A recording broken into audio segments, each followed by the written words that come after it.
Identificados foram perseguidos por aviões caça da Força Aérea Brasileira nas áreas de São Paulo e do Rio de Janeiro. Você vai conhecer agora gravações inéditas desse episódio, que ficou conhecido como a Noite Oficial dos OVNIs.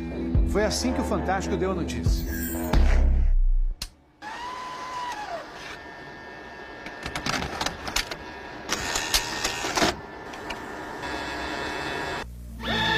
Esta semana, altas autoridades militares do Brasil admitiram publicamente pela primeira vez ter visto objetos voadores não identificados, os OVNIs. O próprio ministro da Aeronáutica, Brigadeiro Moreira Lima, deu a entrevista para informar que pilotos das bases de Santa Cruz, no Rio de Janeiro, e de Anápolis, em Goiás, chegaram até a perseguir e a ser perseguidos pelos objetos voadores não identificados na região de São José dos Campos, sobre o Vale do Paraíba, e trechos do estado do Rio de Janeiro.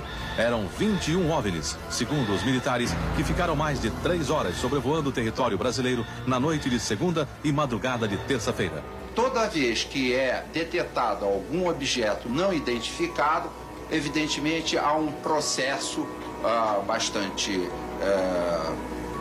eficiente de verificar se foi alguma aeronave que está voando sem um plano de voo aprovado, etc.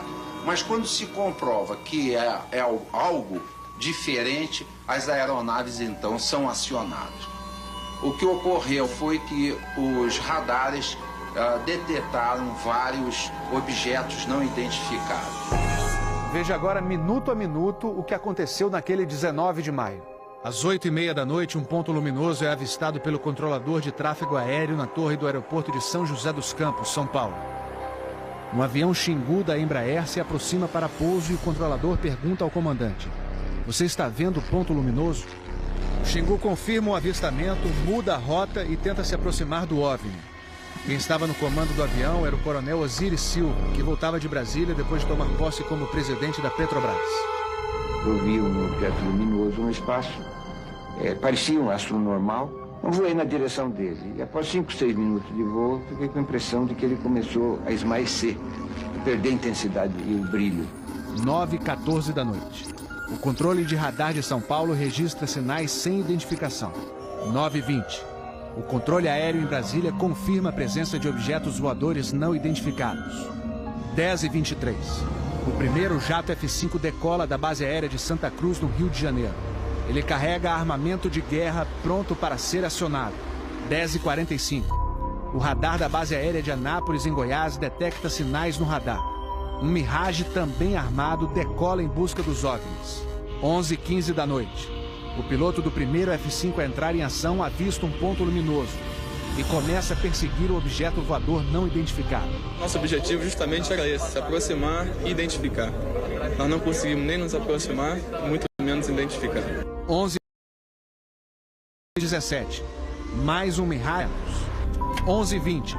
O caça F-5 recebe pela primeira vez um sinal no radar de bordo confirmando a presença do objeto não identificado à sua frente. 11h36. O terceiro Mirage sai da base de Anápolis, mas não consegue contato visual com os OVNIs. Naquela noite, 5 jatos da Força Aérea foram acionados e retornaram sem conseguir se aproximar dos objetos. Os radares do Sindacta, em Brasília, registraram um total de 21 sinais desconhecidos no céu do Brasil. O grande personagem dessa história foi o controlador de voo que estava na torre de São José dos Campos. O sargento Sérgio Mota da Silva, que aparece nessa foto tirada na torre de São José poucos dias depois do incidente, foi quem deu o primeiro alerta sobre OVNIs. 30 anos depois, Sérgio, que hoje é controlador de voo civil, deu a primeira entrevista para uma TV. Ele preferiu não mostrar o rosto. Tem alguma coisa aqui no setor noreste de São José? Um farolzinho por lá? Eu estou olhando bem, o bicho está parado. Sobe, tem desce, vai para a esquerda e para a direita. Está paradinho lá. Estou olhando, não é estrela não. É um farol. A olho nu parecia um avião. Quando coloquei no binóculo para observar, é que eu vi que ele era extremamente cintilante, multicolorido. Tinha vermelho, azul, branco, lilás, um monte de cores, com uma certa predominância do laranja, mas ele era muito bonito. O controlador pediu ao avião Xingu para tentar avistar o objeto. Eu expliquei a ele onde estava o objeto, pedi a ele que se ele tivesse avistamento, ele me informasse. Tem maneiro com ele à vista? Afirma. Alta vista. Esse bem visível, poderia descrevê-lo? É uma estrela grande. Estrela grande e bem vermelha. Entendido, grande e bem vermelha. Controle em São Paulo será alertado. O controlador em São José dos Campos avisa ao controle São Paulo que o Xingu está perseguindo o OVNI. Positivo. Ele está perseguindo o troço. Está perseguindo o troço? Tá indo atrás. Sério, tá indo. Controle. Tá vendo? Próximo de São Paulo, já da região do radar, esse objeto simplesmente desapareceu do radar. O Xingu também perdeu contato visual com ele. O avião Xingu abandonou a perseguição e pousou em São José dos Campos. Pouco depois, o controlador da Torre de São José alertou o controle São Paulo. Outros OVNIs estavam aparecendo no céu. Estou vendo 3 agora. São 3 luzes. Mas parecem estrelas. Mas o radar não pega estrelas. O que é isso? Você observa alguma mudança de cor, alguma coisa? Pode ser. Vai movimento, né? Rapaz, eu não sei. Pra mim, olha, aqui tá parecendo uma estrela. Mas pode ser coisa de fogo bonito, rapaz. Tá vermelho, amarelo, branco. Tá dando um monte de coisa. Pô, tão barato isso aqui. Deve ter uns créditos por aqui já pelas contas que eu tô fazendo aqui. Ainda bem que vocês estão vendo também, senão eu ia pensar que eu tô ficando doido. Pô, rapaz, tô arrepiado, meu irmão. Só 2 pontos brancos afastados mais baixos. Estão entrando na alinhamento da pista, além da cidade. Tem 2 altos aqui na alinhamento da pista e tem mais uns 2 ou 3 embaixo, quando baixo agora. Continuam se movimentando. Coisa linda, meu irmão. Pô, tá ficando bom esse negócio, viu? Tá ficando bom, né? O controlador Sérgio Mota da Silva faz uma revelação surpreendente. Ele tentou fazer contato com os OVNIs usando as luzes de balizamento da pista de pouso. Se eu aumentava o brilho do balizamento das luzes do balizamento, aliás, eles se afastavam. E se eu diminuía a intensidade das luzes do balizamento, eles se aproximavam. Pareciam responder de modo inteligente aos sinais que eu fazia com as luzes da pista de pouso e decolagem. O controlador Sérgio fala com o controle aéreo em Brasília. Fala, Brasília. Brasília? Boa noite, bem-vindo ao Festival dos Discos Voadores. É uma loucura isso aqui, cara.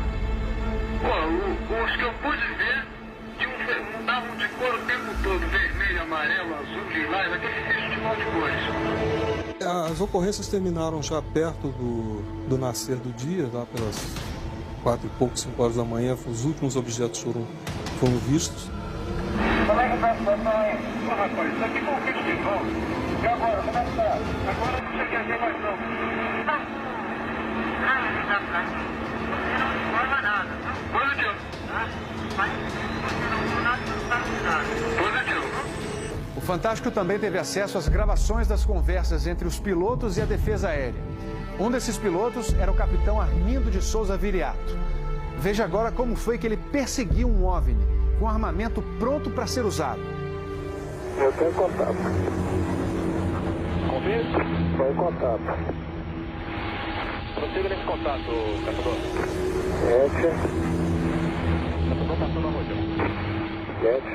Caçador passando a Rojão. No código dos pilotos, isso quer dizer que o caçador, o avião caça, entrou na situação Rojão. O míssil está pronto para disparar. Prossiga nesse contato. Foi, tem Judite agora. 7. Judite significa que o alvo está no radar. Ou seja, o piloto pode atirar se for autorizado pela defesa aérea. Mas neste momento, o alvo se afasta em alta velocidade. Está aumentando. Aumentando a distância, confirma. Afirmativo. A distância está aumentando de novo aqui. 7. Aumentando rápido, né? Comportamento muito estranho, ok? O capitão Viriato falou sobre a incrível velocidade dos OVNIs numa entrevista ao Fantástico. Essa aceleração, o radar de Brasília chegou a pegar na época de defesa aérea, deu aproximadamente Mach 15. Isso aí daria em torno de 15 mil km por hora. 15 mil quilômetros por hora é uma velocidade muito acima dos jatos mais rápidos do mundo, que chegam no máximo a...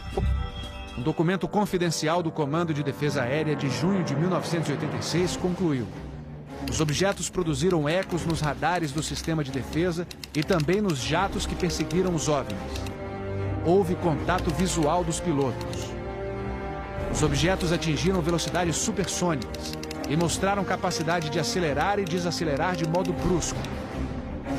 E a principal conclusão do relatório: os fenômenos são sólidos e refletem inteligência, pela capacidade de acompanhar e manter distância dos observadores, como também voar informação. Não foi possível identificar a origem dos objetos. Foram esses dois ufólogos, pesquisadores de OVNIs, que conseguiram no Arquivo Nacional em Brasília a liberação gratuita dessas gravações. O fenômeno OVNI é real, existe, e o governo sabe disso, as Forças Armadas sabem disso. Essa documentação sendo exposta para o público permite que as pessoas entendam que isso não é brincadeira. Não tem como a gente falar que seriam naves extraterrestres, né? Eram objetos voadores não identificados. Não podemos dar qual a procedência deles, qual a origem. É alguma coisa inexplicável do nosso ponto de vista tecnológico à época e mesmo ainda hoje.